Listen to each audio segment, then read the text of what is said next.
Humans have probably had the desire to fly ever since they saw the first bird fly in the air.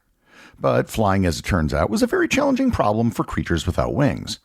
Throughout the 19th century, many people tackled the problem without success.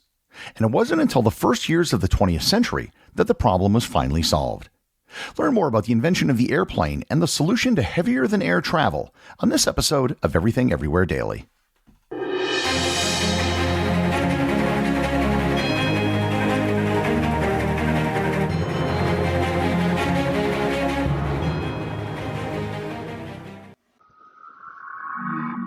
We all enjoy a little mystery. Every other week, one strange thing presents forgotten stories from America's newspaper archives. They all have something in common, a single element that can't quite be explained. From cryptids and disappearances to modern-day miracles, one strange thing brings you stories that are very real and just a little otherworldly. Subscribe now, wherever you listen. Bowie, Dylan, Marley. You've heard the names and maybe you've heard their songs, but what about the stories behind the records that made titans of music like these so universally loved and important? Join me, Josh Adam Myers, host of The 500, as each week I go through a different album from Rolling Stone magazine's 500 Greatest Albums list from 2012 with an incredible lineup of comedians, actors, and musicians talking about how the music has impacted their lives. New episodes of The 500 come out every Wednesday. Listen now wherever you get your podcasts.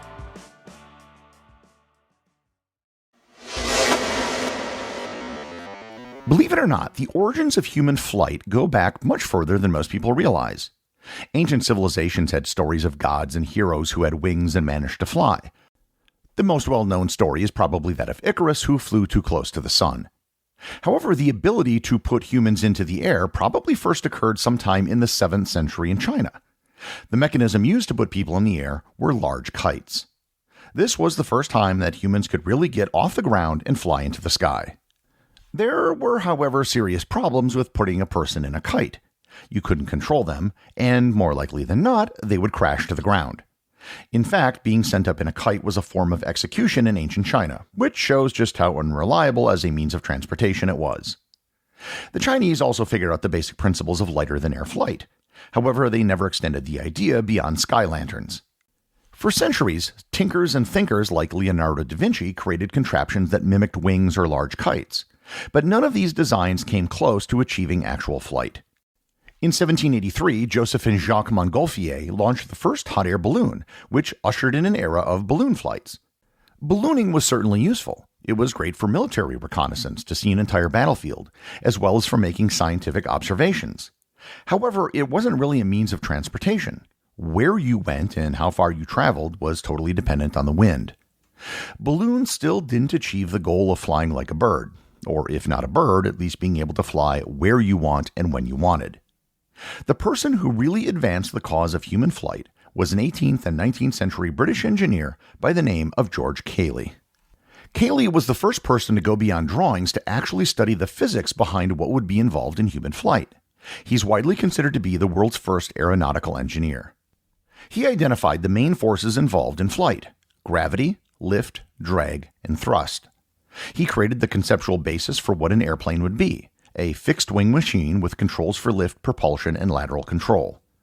This was a breakthrough because he stopped thinking that humans had to fly like birds and that the lift mechanism, aka the wing, could be separate from the thrust mechanism. In other words, the wing could be fixed and didn't have to flap.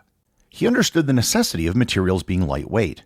His pursuit of lightweight materials led to his invention of the wire wheel, something that you're probably very familiar with if you've ever ridden on a bicycle.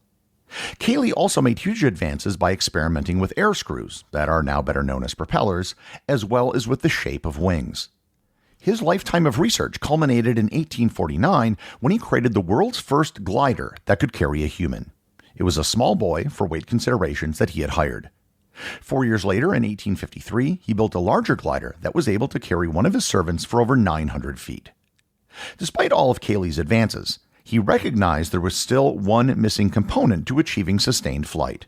As he himself said, quote, I feel perfectly confident, however, that this noble art will soon be brought home to man's general convenience, and that we shall be able to transport ourselves and families and their goods and chattels more securely by air than by water, and with a velocity from 20 to 100 miles per hour.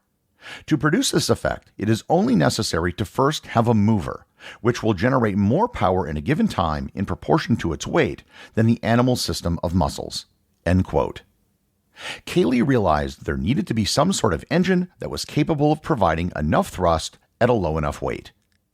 The steam engines of the 19th century were revolutionary, but they simply couldn't provide enough power at low enough weight, not to mention the small problem of carrying around all the water and coal required. Efforts continued on the glider front, however. The person who did the most to advance gliders was the German inventor Otto Lilienthal. Between 1891 and 1896, he created 16 glider designs and took over 2,000 successful flights, all from a hill outside of Berlin. His flights were widely publicized and encouraged a generation of aviators around the world, including a pair of brothers in Dayton, Ohio. Sadly, during a flight on August 1, 1896, his glider stalled, and he fell 50 feet and broke his back, dying the next day. His reported last words were, "Sacrifices must be made." The late 19th century saw the rise of a new type of engine, the internal combustion engine, which I've addressed in another episode. In the same year that Otto Lilienthal died, an American astronomer by the name of Samuel Pierpont Langley made a significant breakthrough. He managed to do the first unmanned flight of a vehicle powered by an engine. His vehicle was launched and landed in the Potomac River, and on May 26, 1896, he flew it twice, the longest of which went 1,005 meters, or 3,297 feet.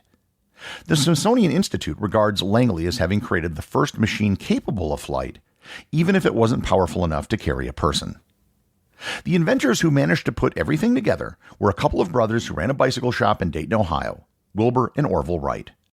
The Wright brothers became enamored with the idea of flight from the stories and photos of Otto Lilienthal. One of the lessons they learned from Lilienthal and other aviation pioneers, such as the British glider pilot Percy Pilcher, was the need to have a way for the pilot to control the vehicle. The Wright brothers had an iterative process beginning with kites and gliders to try to develop a system for controlling a vehicle in the air. The Wrights extensively studied the work of Lilienthal and George Cayley to create their first gliders. Their work was most definitely evolutionary, not revolutionary. They selected Kitty Hawk, North Carolina as the location for testing their models because of its strong breezes, remote location, and sandy beaches, which would allow for soft landings. In 1900, 1901, and 1902, they developed generations of gliders that had progressively longer wingspans. Moreover, they also used very early wind tunnel tests to conduct experiments for optimal wing design, testing over 200 models. Everything they learned over the years of testing and designing gliders was finally put together in the development of the Wright Flyer in 1903. The Wright Flyer used wing warping to control the aircraft and had a custom-built 12-horsepower gasoline engine which weighed 180 pounds or 82 kilograms. The engine turned two propellers which turned in opposite directions to counteract their torque. They had to have a custom engine built because the engines used in early automobiles were just too heavy.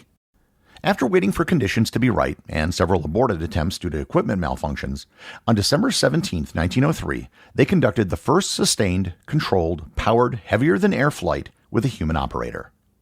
The first flight was flown by Orville, and it flew for 12 seconds for a total distance of 120 feet. It was the first of 4 flights that day.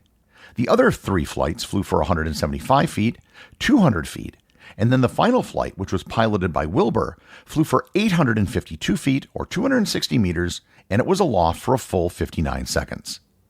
On the 4th flight, a gust of wind caused the plane to tumble end over end, damaging it to a point where it couldn't be flown again. The Wright Flyer was taken back to Dayton, where it was later repaired by Orville, and the original vehicle is now on display at the Smithsonian Air and Space Museum in Washington, D.C. The Wright Flyer was successful in achieving powered flight, but it wasn't a practical vehicle. The Wright brothers next designed the Wright Flyer II. The Wright Flyer II was similar to the original, but heavier with a more powerful engine. On September 15, 1904, in Kitty Hawk, Wilbur conducted the first turn in the air on an aircraft, and on September 20th, he managed to fly in a circle for the first time, flying over 4,000 feet or 1 kilometer in a minute and 15 seconds. In 1905, they introduced the Wright Flyer III. The Flyer III was stronger, had a longer tail for improved stability, and a more efficient propeller. The Wright Flyer 3 was a huge improvement over the previous two models. Primarily, it was safer and more reliable, but most importantly, it could fly for extended periods and land exactly where it started. On October 5, 1905, in Huffman Prairie outside of Dayton, Wilbur flew on a circular path for 39 minutes and 23 seconds and flew for a distance of 24.2 miles or 38.9 kilometers. It was the Wright Flyer 3 which was finally a practical and dependable aircraft that could be launched, flown for an extended period, and landed at will at the location of the pilot's choosing. There was a great deal of controversy at the time as to who was really the first person to create a heavier-than-air aircraft. Initially, the Smithsonian Institute refused to recognize the Wright brothers and instead recognized Langley. Not coincidentally, Langley was the former secretary of the Smithsonian Institution. There are some who claim that New Zealand aviator Richard Pearce was actually the inventor of the airplane. However, Pearce himself, many times throughout his life, admitted that he didn't even get started on anything until 1904, after the Wright brothers had first flown in Kitty Hawk. In a 1915 interview with a newspaper, he said, quote, "The honor of inventing the airplane cannot be assigned wholly to one man. Like most inventions, it's the product of many minds. After all, there is nothing that succeeds like success. And for this reason, preeminence will undoubtedly be given to the Wright brothers of America, as they were the first to make successful flights with a motor-driven airplane." End quote. Another claimant to the title of first flight is Gustave Whitehead, a German immigrant to the United States. He claimed to have conducted an extended flight in 1901, which received a great deal of press. However, he was never actually able to perform a public demonstration, and all of the supposed witnesses to the flight denied having seen it, and even his own family members didn't believe it.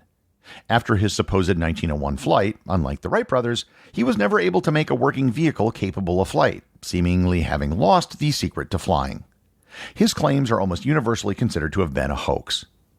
Likewise, a Californian by the name of Lyman Gilmore claimed to have flown an airplane with a coal-powered steam boiler in 1902.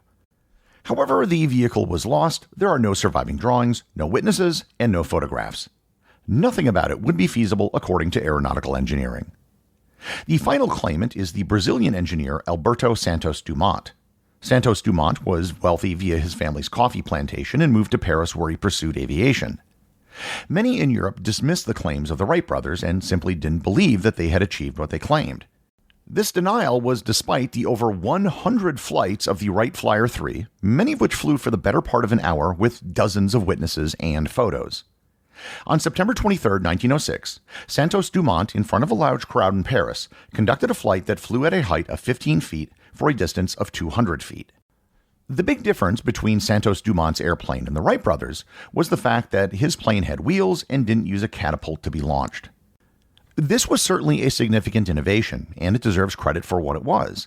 But it's hard to accept this as the first powered flight when, a year earlier, the Wright brothers were able to make public flights of over 40 minutes in duration and 20 miles in distance.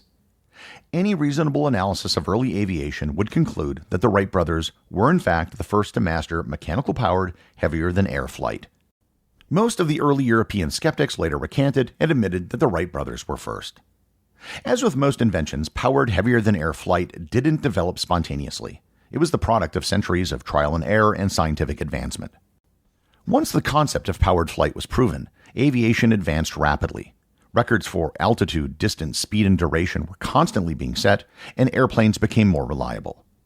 But starting with these early pioneers, it took less than 100 years to go from a canvas-covered wooden airplane flying 120 feet to modern jumbo jets that could fly millions of people every year. The executive producer of Everything Everywhere Daily is Charles Daniel. The associate producers are Thor Thomsen and Peter Bennett. Today's review comes from listener Rubina222 over at Apple Podcasts in Australia. They write, "Informative and entertaining. I'm loving this podcast and learn many new things every day. I've become that annoying person who spouts factoids about random topics. Furthermore, Gary has a very easy to listening to speaking tone, but more on this in a future review." Thanks, Rubina. I'm always happy to see reviews from one of my favorite countries. Please remember that with all this knowledge comes great responsibility. Use your powers for good instead of evil. Unless it comes to winning bets at the pub, in which case go nuts. Remember, if you leave a review or send me a boostagram, you too can have it right on the show.